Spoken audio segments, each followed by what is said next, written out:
Iya, saya mau perlu kita pisahkan dulu ormas preman ini.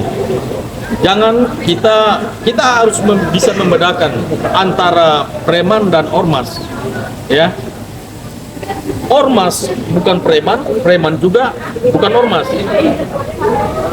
Sesuai dengan amanah Undang-Undang Organisasi Masyarakat nomor 16 tahun 2017, itu tupoksinya ormas itu jelas, yaitu organisasi ini dibentuk atas kesadaran sendiri, kemudian tupoksinya adalah mendukung program pemerintah, bakti-bakti sosial, dan keagamaan.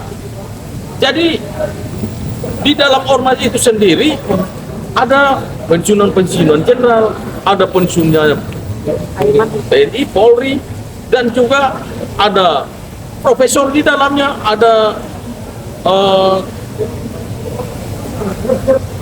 pemimpin-pemimpin pemuka agama, banyak sekali.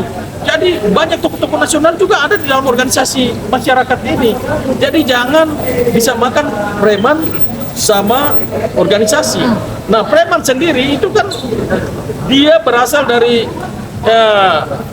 preman sendiri itu berasal dari preman.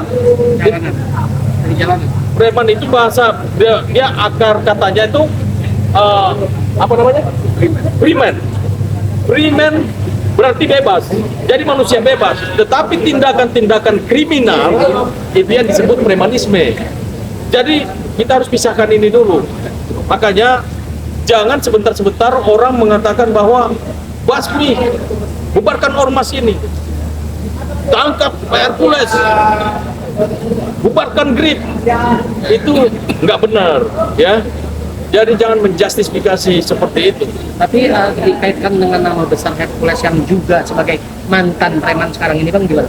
Ya, kalau ada oknum GRIP tadi kan sekjen, kalau rekan-rekan wartawan tadi lihat nonton iNews, itu kan sekjen GRIP sudah menjabarkan secara terang benderang bahwa yang melakukan tindakan kriminal itu adalah oknum dan bukan, bahkan ada yang bukan anggota GRIP. Jadi kalau yang oknum itu dia bersalah, ya oknum itu saja yang ditindak, oknum itu saja yang dihukum. Ingat bahwa Pak Hercules sendiri itu tidak kebal hukum di mana-mana di dalam penyampaiannya kepada ketika dia membentuk organisasi GRIP ini di daerah-daerah, dia datang dalam sambutannya dia katakan bahwa tidak ada yang kebal hukum. Kita harus bersinergi dengan TNI Polri. Kita harus mendukung program-program pemerintah. Termasuk ketua umum pun tidak kebal hukum. Seperti itu. Jadi jangan kita sebentar-sebentar apa-apa orang lain yang berbuat kesalahan selalu dilimpahkan ke GRIP. Nah, ini opini yang sedang dibangun. Maksudnya apa?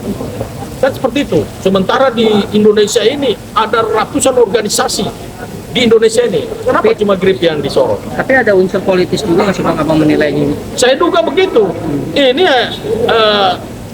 ditunggangi oleh politik. Jadi saya menduga seperti itu. Nah, sasaran tembaknya kita sudah tahu pasti, tapi saya nggak bisa bicara di sini lah.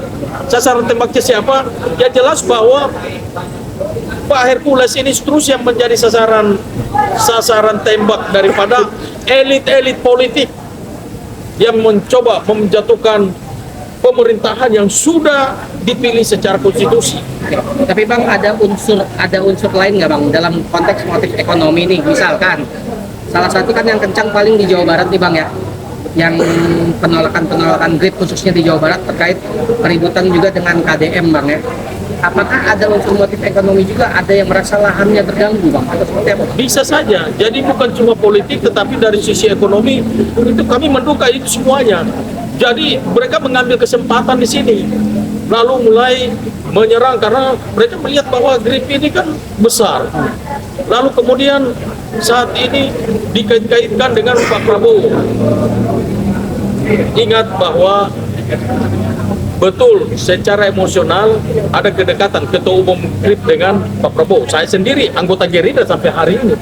Sampai saat ini di kantong saya ini ada KTA Gerindra. Tetapi harus dipisahkan Gerindra dengan GRIP. GRIP ini hanya secara emosional, GRIP ini mendukung Pak Prabowo.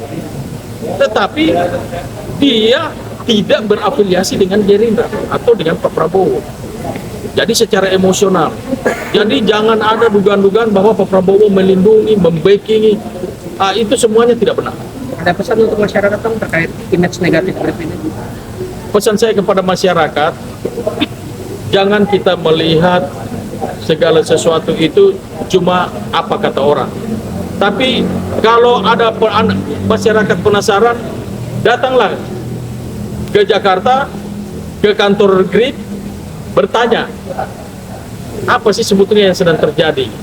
Jadi jangan cuma menjustis bahwa GRIP itu jelek di mata masyarakat. Ingat bahwa di dalam GRIP itu kita harus bersyukur kepada Pak Hercules. Karena Pak Hercules ini ketika dia bentuk GRIP ini, dia banyak mengumpulkan orang-orang yang kehidupannya di bawah rata-rata. Nah ini justru saya mau mengajak pemerintah, saya mengkritik pemerintah, mari ikut campur di dalam membina, mendidik mereka. Biarlah mereka menjadi orang-orang yang benar-benar pertama berbakti kepada nusa dan bangsa. Mereka menjadi orang-orang yang taat beragama, menjadi orang-orang yang mau membela masyarakat yang kecil. Jadi Bang Hercules ini membentuk GRIP ini, mestinya pemerintah harus bekerja sama dengan GRIP ini untuk membina orang-orang ini supaya mereka nggak salah jalan. Karena ingat bahwa saya mau pastikan, preman juga manusia, preman juga anak bangsa. Jadi kalau mau berantas mereka, kami setuju. Pemerintah buat satgas memberantas preman, kami sangat setuju, kami dukung itu. Tetapi cari juga solusi buat mereka, karena mereka punya istri dan punya anak. Bukalah lapangan pekerjaan buat mereka, sehingga mereka juga punya, kalau perut ini kenyang, dia nggak akan berpikir macam-macam. Sekali lagi saya mau tegaskan bahwa orang lapar itu bisa lebih nekat dari polisi dan tentara. Justru yang dibasmi itu preman-preman yang berseragam.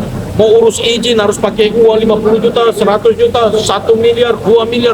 Urus tambang itu minta izin semua. Tender-tender proyek itu harus ada bridging, ada uang di depan dulu. Kepala-kepala dinas, bahkan dirjen, menteri-menteri, ya itu harus yang gini-gini yang berantas ini, preman-preman di balik seragam, ya ini yang disebut mafia itu.